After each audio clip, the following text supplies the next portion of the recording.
Hari pertama pembangunan, para pekerja ini menggali lubang besar. Tiba-tiba muncul ular. Saat sang mandor melihatnya, dia mengambil sekop untuk membunuhnya. Seorang pekerja buru-buru menghentikannya. Menurutnya, ular panjang ini menunjukkan pertanda baik, dan ia tidak bisa dibunuh. Melihat ular ini pertanda keberuntungan. Tapi Sang Bu sama sekali tidak mau mendengarnya. Dia terus menghajar ular itu sampai mati dengan sekop. Lalu suruh para pekerja untuk terus bekerja. Kalau ketemu ular seperti ini lagi, bunuhnya saja. Bekerja cepat, jangan buang waktu. Sekop ekskavator berlumuran darah. Sekarang semua orang tidak menyadari keseriusan masalah ini. Ketika mereka menggali lebih dalam, seekor ular sepanjang 80 meter tiba-tiba keluar. Pekerja mengoperasikan ekskavator panik. Dia lompat darinya. Orang lain yang melihat ini juga membuang alatnya dan kabur. Mengetahui bahwa anak-anaknya meninggal secara tragis di tangan orang-orang ini. Bagaimana Piton bisa memaafkan mereka? Sang Bu bilang bosnya untuk kabur duluan. Dia akan tinggal dan menghadapinya. Bos sangat ketakutan sehingga dia bergegas bersembunyi di mobil mahalnya. Piton itu segera merangkak ke atas atap dan mencegah bos kabur. Saat ini Sang Bu sedang mengendalikan ekskavator. Dia akan menghancurkan Piton dengan ekskavator. Piton melihat itu. Jadi merangkak di derek untuk bersiap bertarung dengan ekskavator. Melihatnya, Sang Bu terus mengendalikan ekskavator. Yang ingin melempar ular raksasa ini ke tanah. Tapi ia tidak mau kalah. Dia mencari kesempatan untuk makan Sang Bu. Meskipun sangat agresif, ia tetaplah binatang. Akhirnya setelah 3 jam Piton terlempar ke tanah oleh ekskavator. Sang Bu menggunakan kesempatan ini untuk memotongnya menjadi 2 bagian.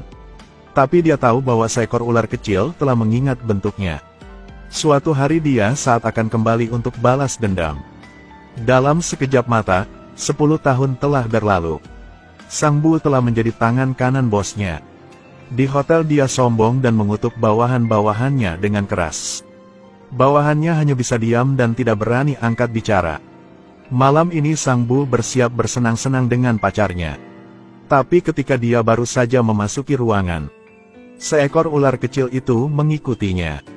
Dan sekarang di lobi hotel semua orang menari dengan gembira. Tiba-tiba seekor ular raksasa, yang panjangnya lebih dari 300 meter merangkak masuk.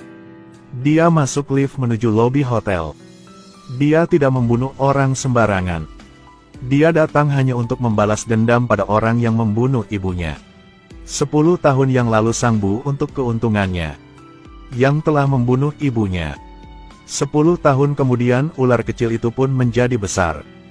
Dia seperti binatang buas kuno yang sangat agresif. Lihat ular sebesar itu. Semuanya lari ketakutan. Tapi ular raksasa itu tidak melihat tamu lain. Ia hanya menatap si botak. Sang Bu menyadari bahwa dia mengincarnya.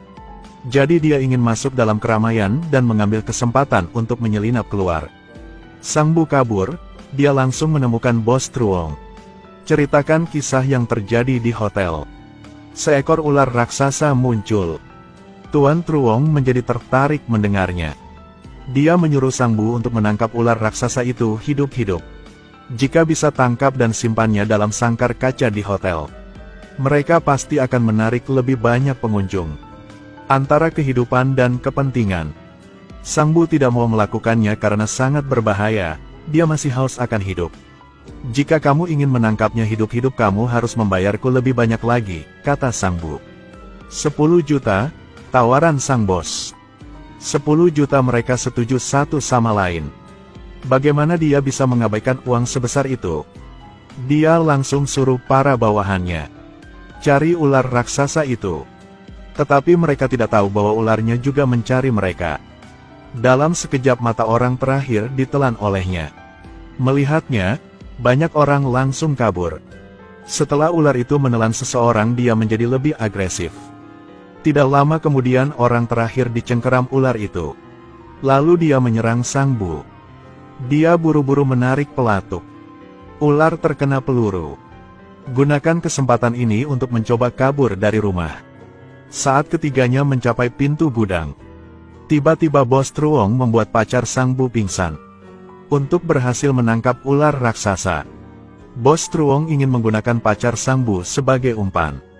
Melihat gadis ular itu berteriak, "Selamatkan aku!" Ular raksasa yang bergerak menuju gadis itu. Dia buru-buru bangkit dan lari ke gudang. Ular mencoba mengejarnya. Tetapi dia tidak tahu bahwa dia akan jatuh ke dalam perangkap. Sebuah jaring besar diletakkan di tanah. Asalkan dia masuk dalamnya, mereka akan mengikatnya hidup-hidup. Untuk bisa menyelamatkan pacarnya, Sang Bu harus menarik tali untuk mengikat jaring, namun dia masih ragu-ragu. Bos Truong tiba-tiba marah dan menendang Sang Bu. Ketika jaringan raksasa diperketat, ular berjuang dalam keputusasaan. Sesaat kemudian dia hendak menembus jaring. Sang Bu mengangkat senjatanya dan hendak menembaknya, tapi dihentikan oleh Bos Truong. Sampai sekarang dia masih ingin menggunakan ular ini untuk mencari uang. Tapi jaring ini hanya dibuat dari beberapa kabel yang kurang tahan lama. Bagaimana bisa menjebak binatang buas ini? Setelah mereka pergi, si ular dengan cepat merobek jaring dan melarikan diri. Saat ini gadis itu tiba-tiba merasakan hawa dingin di punggungnya. Sang Bu juga menyadari ada yang tidak beres. Menoleh, mereka hampir tercengang di tempat. Keduanya langsung kabur. Bos Truong melihat mereka berusaha melarikan diri. Dia tidak menyadarinya sampai dia kembali ke belakang. Ketiganya dikejar sampai jembatan gantung. Ular itu menjatuhkan Bos Truong ke tanah dengan jentikan ekornya. Situasinya sangat berbahaya sekarang. Kali ini tiang listrik jatuh, dia selamat. Ular ditetapkan dan tidak bisa bergerak. Melihat itu Sang Bu langsung tertawa terbahak-bahak. Dia sangat senang. Dia juga datang untuk mengeluarkan isi perut ular itu. Ularnya terangsang sehingga langsung mengeratkan Sang Bu. Akhirnya dia berhasil membalas dendam. Sang Bu meninggal di tempat. Dan Bos Truong yang kejam juga tidak bisa melarikan diri. Akhirnya dia didorong ke danau oleh ular itu.